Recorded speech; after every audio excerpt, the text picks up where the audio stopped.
So if we'll just take some questions in the chat, if you'd like to ask Shaazia, and maybe some of my colleagues in the organizing group have been having some thoughts about where they would like to go. I'm sorry that Sally isn't here to respond to you as well, because I know she would have had a very warm response.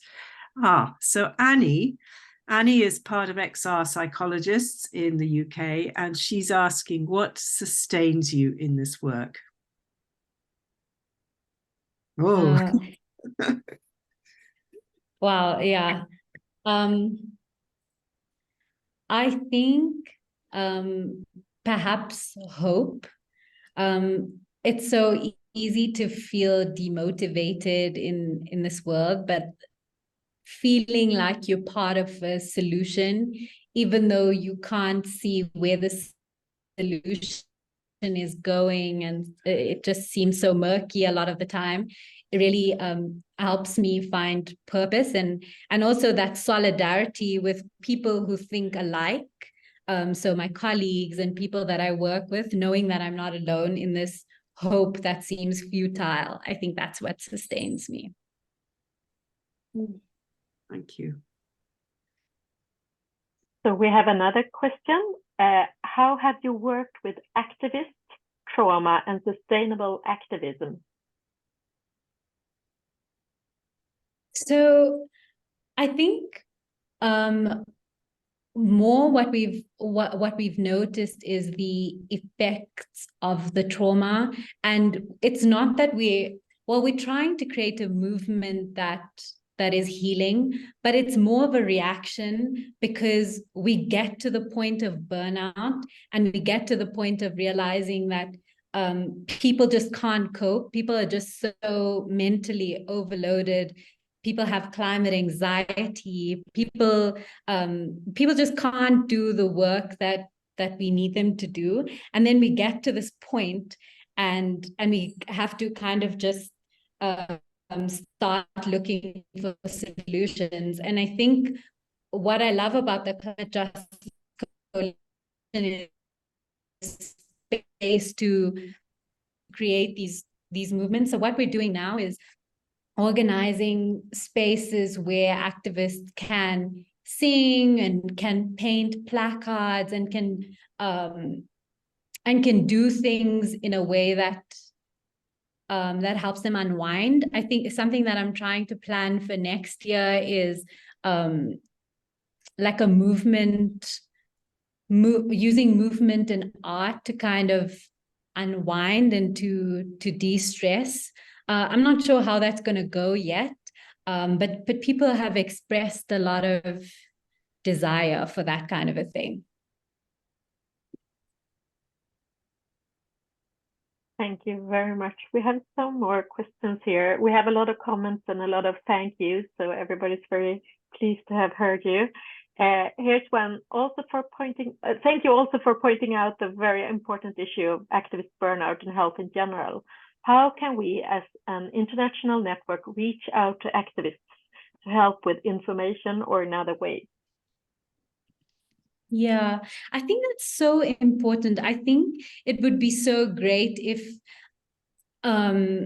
you could reach out to your local climate activist group. There's probably one wherever you are, and ask them what support they need. Sometimes it could be that people need someone to refer people to, because oftentimes, and it's especially really young activists, have such severe climate anxiety. They feel so bombarded by everything that they can't cope. And if you're working within this organization, you're not necessarily equipped to help them. I mean, I don't know if the advice that I give people is right or real. So it would be nice to have a network of people that you trust, that you can refer someone to speak to.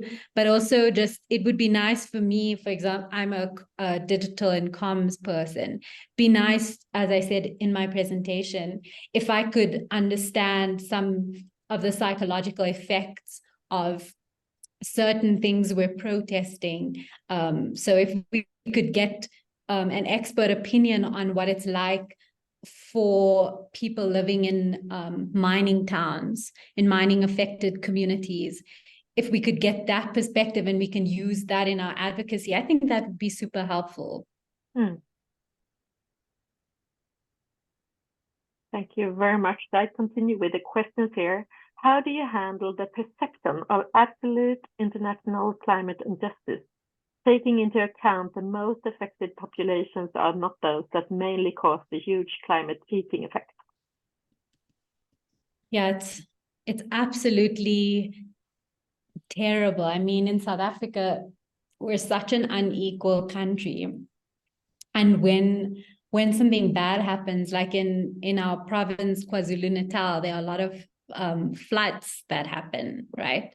And people understand very well the effects of climate change, but it's often the poorest of the poor who can't rebuild, who just, if your home is washed away during a flood, your home is washed away during a flood. And it's absolutely confronting. I feel like, especially for someone like me who's quite middle class, and I have to go into these communities and speak to people. It's just super confronting. I feel like there's so much anger, and people are even angry at us as activists who are trying to help them, because we're coming in there from a position of privilege, and it's just incredibly confronting. There's a lot of anger, there's a lot of frustration, and when people understand that they're paying for things that they didn't necessarily take part in creating, it's terrible to witness how they respond.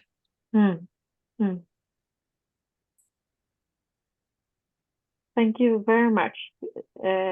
Does anyone in the team see more questions? I still see a lot of good comments, but I would like to see if we have some more questions before we move on.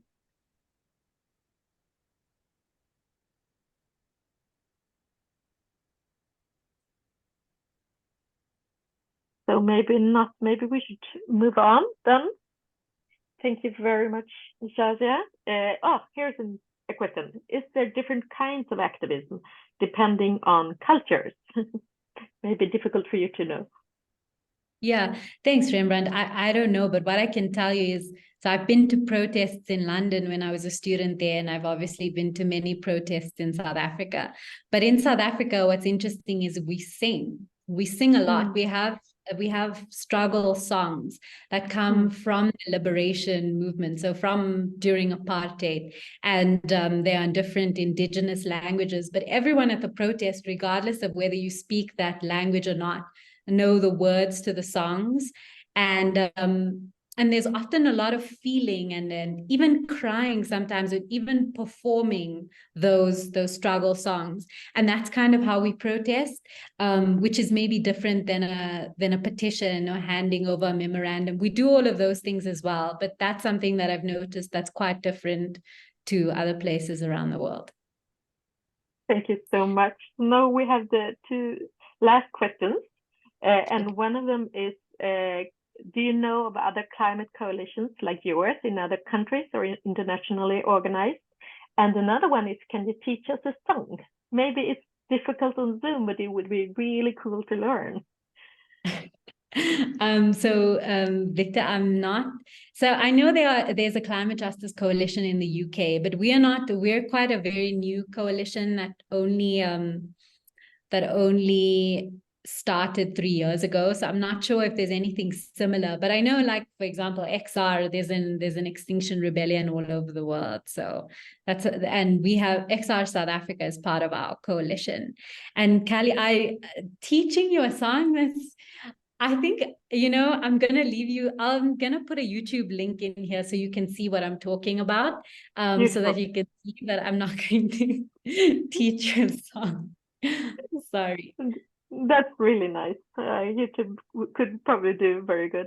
So we have one more question that we have time for, but then we don't have time for any more questions. Could you say more about the slide which show the qualities slow, interdependent, and how you are trying to bring their qualities into the activist community? Sure. So What we do so far as a coalition is we try to, as I say, romanticize rest. But what we do is we meet as a coalition every month. We have different working groups and we're always connected with each other and with the work that we do. But we close in December and in January. And that's to give people, that's to recognize how important rest is and to encourage our members to take breaks. We also, I feel like compared to other workspaces, I feel like we're trying to be slower, to do less work. We often don't plan have elaborate work plans for the world and for the year, and we try to slow it down and cut it into manageable chunks.